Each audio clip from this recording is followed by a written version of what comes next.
Hello viewer, আসসালামু আলাইকুম। William buffet একটি মূল্যবান কথা বলেছেন।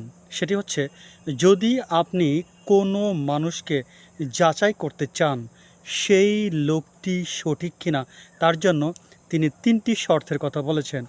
১ নাম্বার হচ্ছে ইন্টেলিজেন্স, অর্থাৎ তার মধ্যে বুদ্ধি আছে কিনা। ২ নাম্বার এনার্জি, অর্থাৎ তার মধ্যে দৈহিক শক্তি আছে কিনা।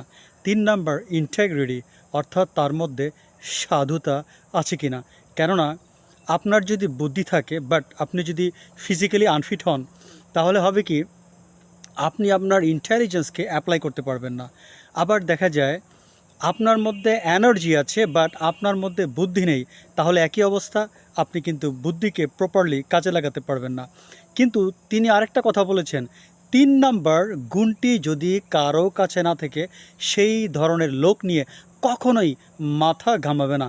৩ নাম্বার গুণটি হচ্ছে সাধুতা, ইন্টেগ্রিটি।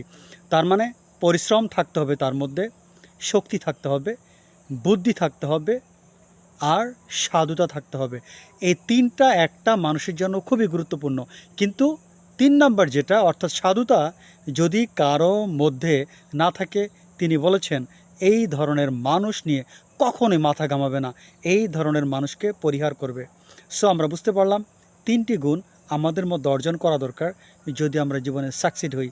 আর আমরা যদি কোনো মানুষকে, কোনো ভালো মানুষকে সিলেক্ট করতে চাই, তার জন্য আমাদের বুঝতে হবে ওই ব্যক্তির মধ্যে এই ৩টি গুণ আছে কিনা। ছোট পরিসরে আজকের ভিডিও এখানে শেষ করতে চাচ্ছি।